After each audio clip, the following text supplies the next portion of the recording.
Alright, welcome back. Today we're going to look at section 2.4, more information on linear equations.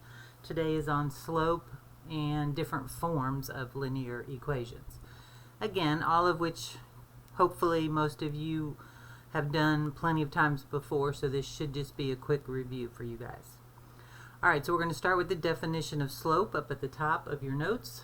Remember, you're filling these in with me along with me as I go through them with you, but you should be filling in a blank set of notes. Will help you practice remembering these things, and also that way you'll have them to study for your tests. Alright, so the definition of slope. It says slope is the steepness of a line, also commonly known as rise over run.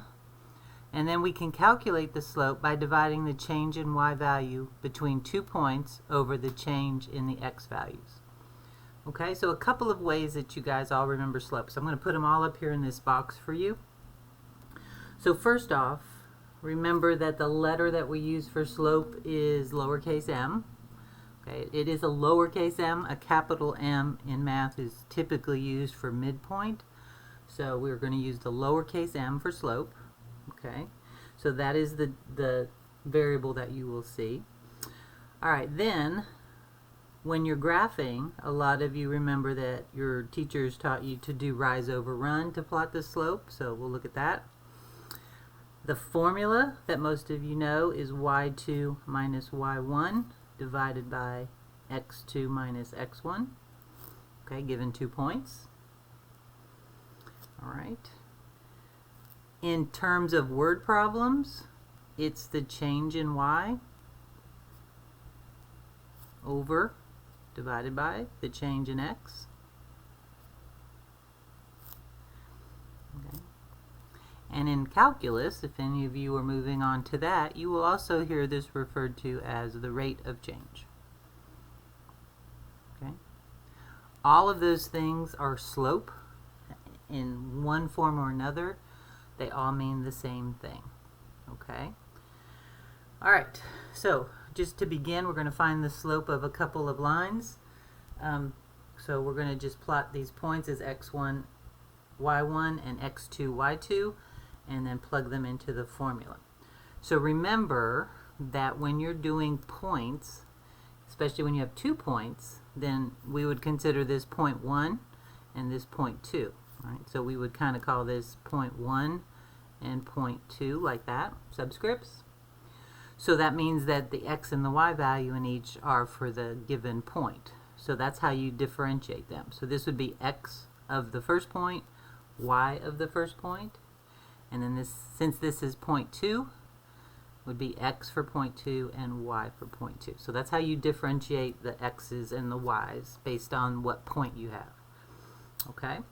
Alright, so if we're going to find the slope for number 1, the first point was negative 2, 3, and the second point was 2, negative 5. So we're going to use this formula right here, y2 minus y1 over x2 minus x1. So I'll write it down. So that's how we find the slope given 2 points.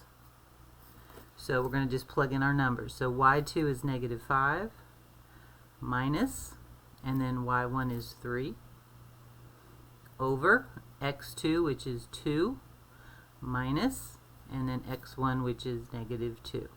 Just watch your signs, be very careful. There's always a minus sign in here. Okay, so just watch your double negatives if you have it.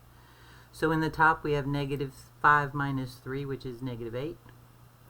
And in the bottom, remember when you subtract a negative, that becomes a positive. So 2 plus 2, which is 4. So the slope of this line would be negative 2. Okay. Now you could write it negative 2 over 1. Okay, that's fine.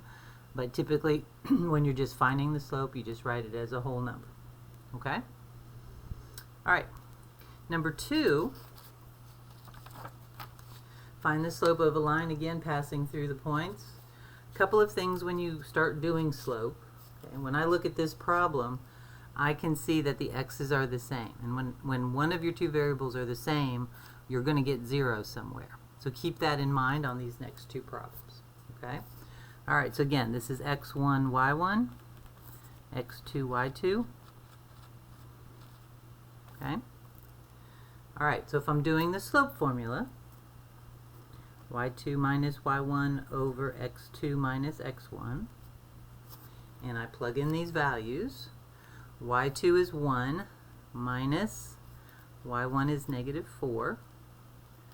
In the bottom, x2, 6 minus x1, 6. So I end up with 1 minus negative 4, which is 1 plus 4, 5 in the top, but in the bottom I get 0. 6 minus 6 is 0. We're not allowed ever in math to divide by 0, so when you end up with 0 in the bottom, we say that this line has no slope. Okay? It's not 0. It is non-existent. There is no slope for that problem. Okay? Alright, number 3. This one I notice that the y's are the same, negative 7s. So again, x1, y1, x2, y2. Plugging that into our formula, y2 minus y1 over x2 minus x1, we end up with negative 7 for y2 minus y1 is negative 7 over x2 minus x1 would be 2 minus 5. So this time we end up with negative 7 plus 7, which is 0 in the top, and in the bottom we have 2 minus 5, so that's negative 3. Okay? So in this case we're dividing by negative 3. We are allowed to have 0 in the numerator, so 0 divided by any number other than 0 is 0. So that would be the slope for that problem. So please be careful with these two especially. 0 in the bottom is the no slope problems. 0 in the top would be 0 slope. If you end up with 0 over 0 by any chance, that's still no slope. As long as you have a 0 in the bottom, it is undefined or no slope. And that also reminds me, sometimes in your homework, it might say undefined instead of no slope. Okay, those are the same thing. I don't mind you telling me either way, but just read the directions on your homework and it'll let you know which it wants you to write. Okay, so that's just how you find the slope. Now there's some different forms so that we can write equations. So the first one, hopefully you guys remember, is slope-intercept form, which is y equals mx plus b. Okay, so remember, m is the slope, and then b is the y-intercept. Okay. Alright. So if you can get an equation in this form, then you already would know the slope and the y-intercept. So look at these next 3 problems. It says, given the standard form of a linear equation, write the equation in slope-intercept form, and then find the slope and the y-intercept of the line. Alright, so we did this in section 2.3, so let's solve this for y. So the first thing we're going to do is we want to move the x term over to this side. Since it's a negative 3x here, remember when you move it over the equal sign, it becomes the opposite sign. So this is going to be 5y equals positive 3x plus 20. And then we're going to divide everything by 5 to solve for y. Okay, everything. So that ends up giving you y, 5 divided by 5 is 1, equals 3/5 x plus, and then 20 divided by 5 is 4.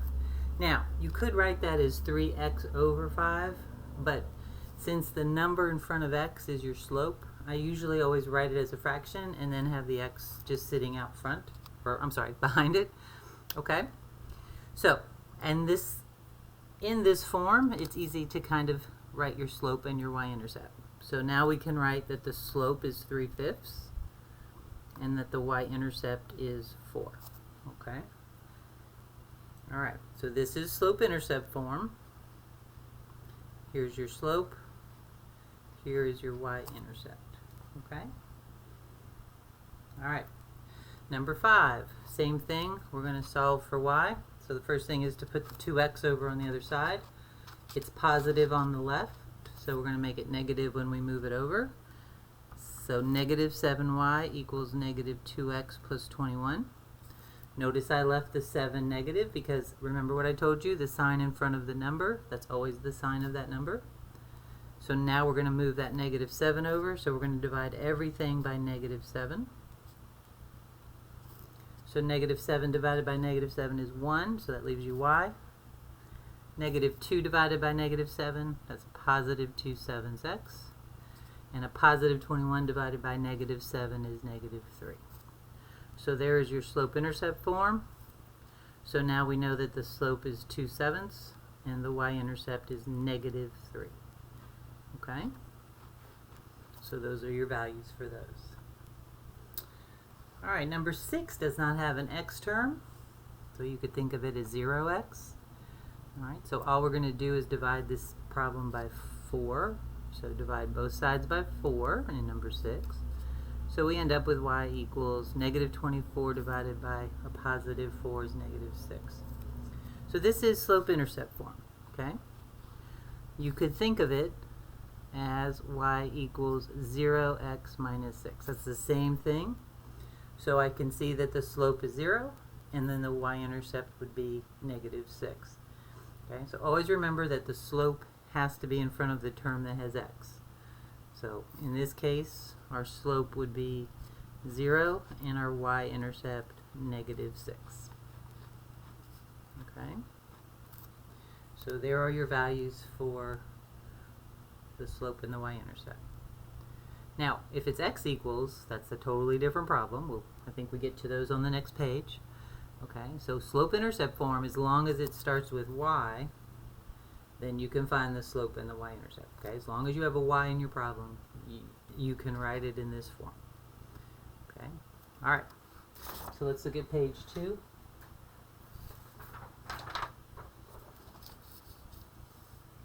Alright, find an equation in slope-intercept form of a line with a slope of 1/4 and a y-intercept of 3. Alright, so remember, slope-intercept form is y equals mx plus b. So in order to write this form, you have to know the slope and you have to know the y-intercept. Well, they gave me those two things, so I'm ready to go.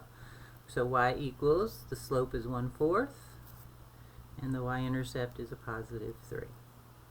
Can't get much easier on those problems. They don't usually give you those two things right off the bat, but if they do, that's the easy one.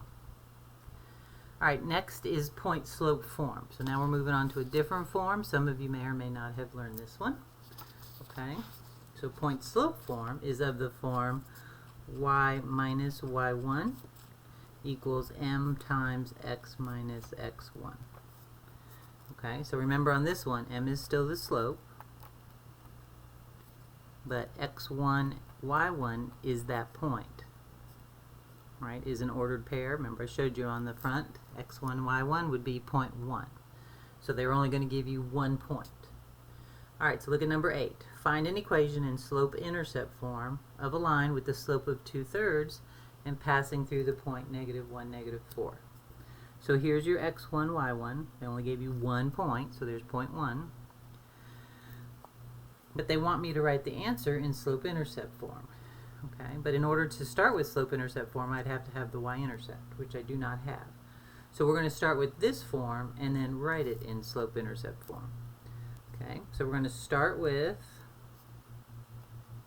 y minus y1 equals m times x minus x1. And again, why are we starting with that? Because when you start with this one, you need the slope and a point. And that's exactly what we have, the slope and a point. Okay, so we're going to substitute in that information. So y minus y1 is -4 equals m, which was 2/3, and then x minus x1, which was -1. Okay. Keep in mind, in all of your formulas, if you just have a plain old x and a plain old y, then usually those are your x and your y's. The ones that have the little subscripts on them, that's when you're substituting in numbers, okay, the values of the point. Alright, so let's clean this up a little bit. So this is y plus 4, minus a negative is plus. Same thing over here. I've got 2/3 times and then minus the -1, x plus 1. Alright, so now we're going to distribute over here. Leave the left alone for a minute. So 2/3 times x is 2/3 x. And 2/3 times 1 is positive 2/3. And now we're going to subtract 4 from both sides. Okay, we're going to bring that 4 over here. So if we subtract 4 from 2/3, I'm going to do that over here. 2/3 minus 4. Okay, you can do that in your calculator, or you can get a common denominator, however you want to do that. I'm going to go ahead and get common denominator, so 4 is the same thing as 12/3. So 2 minus 12 is -10. So that's going to give me a -10/3 here. So there's your slope-intercept form. Your slope is 2/3. Your y-intercept is -10/3. Okay, that happens sometimes. You don't always get whole numbers, so don't think you're doing anything wrong. All right, number 9. Find the slope in the y-intercept of the line 3x minus 2y equals 6. Then plot 2 points of this line given the x-coordinates. Plot point 1 has an x-coordinate of -2. Point 2 has an x-coordinate of 4. So they're going to give us the values for x. Alright, so first off, let's write this in slope-intercept form. Okay, so 3x minus 2y equals 6. First thing is always to move the x term over.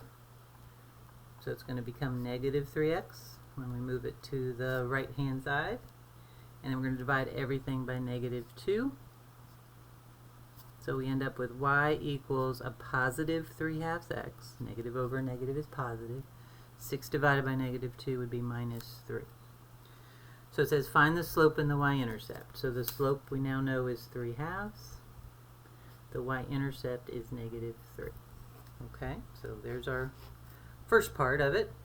And now it says plot 2 points of this line given the x-coordinates. So they're giving me the x-coordinate of point 1 has an x-coordinate of -2, and point 2 has an x-coordinate of 4. So we're just going to plug those into here and work that out to find y. So if we plug -2 in here, do that over here, so 3/2 times -2 minus 3. Okay, again, I'm plugging it into here, so that's what y is going to equal. So 3/2 times -2 is -6/2. -6/2 is -3 minus 3, so that gives us -6. So there's the y value for the first point. The second point, we're going to plug in 4 for x. Okay, so I'm putting in 4 right here. So 3/2 times 4 is 12/2, which is 6 minus 3. So we get +3. Okay. Alright. So it says plot the 2 points. So again, I don't have a graph paper. We'll just kind of sketch it. So -2, 1, 2, 3, 4, 5, 6 is down here. Okay, there's -2, -6, and then 4, 3, 1, 2, 3, 4. It's about right there. So there is that line. Okay? Alright. Last page, a little bit about horizontal and vertical lines. Okay? Alright, so remember, horizontal lines have a slope of 0 and are written in the form y equals b. Whatever the y-intercept, that is how you write a horizontal line. Vertical lines a little different. Vertical lines, remember, have no slope. Those are the ones where you get 0 in the bottom. And they're written x equals, now I'm just going to pick a number, let's say a letter, I'm sorry. This is really the x-intercept, so let's just put x1. Okay, so this is the x1 coordinate in your point. So this could be thought of as y equals y1. Okay, so you're going to always plug in your ordered pair for y for horizontal lines, plug in your x coordinate for vertical lines. Alright, so write the equation of a horizontal line that passes through the point -1, 3. So horizontal lines are always y equals the y value. So that's all you have to do. Okay. Vertical line for number 11. The equation of a vertical line is always the x coordinate. So that would be x equals -1. Okay. So you just got to remember which one is which. Sometimes you guys get those mixed up, so just be careful. All right, and then number 12. Find the equation of the line in standard form that passes through point 5,6 and also through the point negative 1, 1. So remember, this is x1, y1. And this is x2, y2. Okay? So we need to find the slope. So first thing first. They didn't give us the slope in this problem, so we have to find it. So we're going to do 1 minus 6, okay, y2 minus y1, over, and then x2 minus x1 would be negative 1 minus 5. Alright, so in the top, 1 minus 6 is negative 5. In the bottom, negative 1 minus 5 is negative 6. So that's a positive 5/6. Okay, so there's your slope. Now, we're going to go with the point slope formula, which is that, and find the equation of the line. So it doesn't matter which point you use. I'm just going to go ahead and use this one since it's x1, y1. So we're going to do y minus y1, which is 6. Slope is 5/6, and then x minus x1 is 5. So I'm using these points for x1, y1, and that's your slope. All right. So let's work that out. So we get y minus 6. Distribute. 5/6 times x is 5/6x. 5/6 times negative 5 is negative 25 over 6. Alright, since we have fractions, take your common denominator, which in this case is 6, and multiply everything by 6. Okay, so I'm going to put that up here.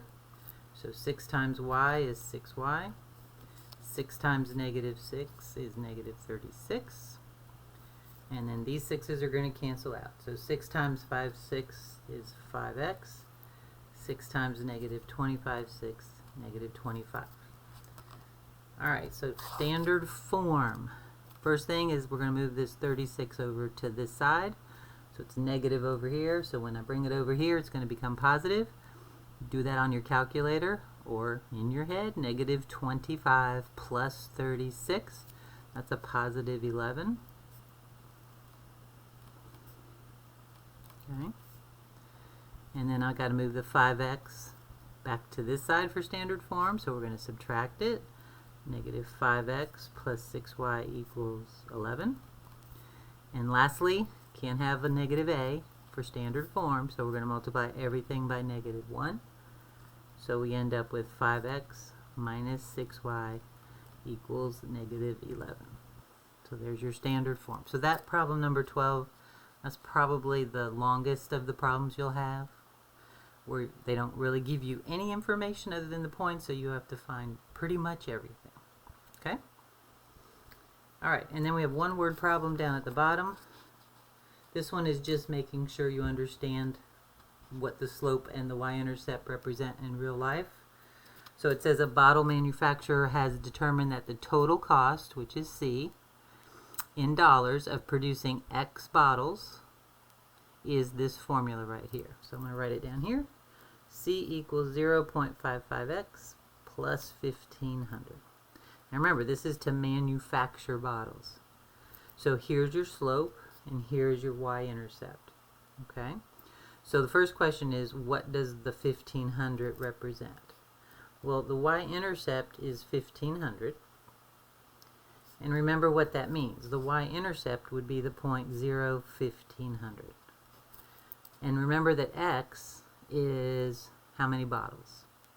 So what this is saying is if this manufacturer produces no bottles, it's still going to cost them $1,500. So maybe that's for the supplies or the machinery or whatever it is. So the 1,500 is really the amount. So it's the initial amount to produce no bottles. Okay.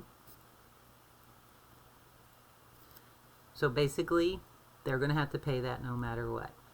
So that's what the y-intercept represents in real life when the number of items you're working with is 0. Alright, what does 0.55 represent? Well, remember that's the rate of change, or that's the cost per bottle. So that means it's going to cost 55 cents basically per bottle. Okay, that's the slope or the rate of change. So for every bottle, it's another 55 cents. And then what is the cost of producing 400 bottles? So we would just do C equals 0.55, substitute in the 400 for X, that's how many bottles, plus 1,500. Okay, so you can do that on your calculator. 0.55 times 400, 220, plus 1,500. Okay, and so your answer to that would be the sum of that. So the cost would equal 17.20. Okay? Oops, I'm really sorry about that. I wasn't paying attention to the screen. I'll say that again then. So what I did was I substituted in 400 into the price for X. So 0.55 times 400 plus 1,500. So I substituted in my number of bottles right here. So I did 0.55 times 400, got 220, and then added that together. Okay? Alright. So that does it for section 2.4. So now you can work on your homework. Remember to get that done as soon as possible. Don't wait till the due date. Keep yourself ahead of the game. If you have any questions, let me know. I am available for any questions you might have. Alright, you guys have a good rest of the day, and I'll see you here next time.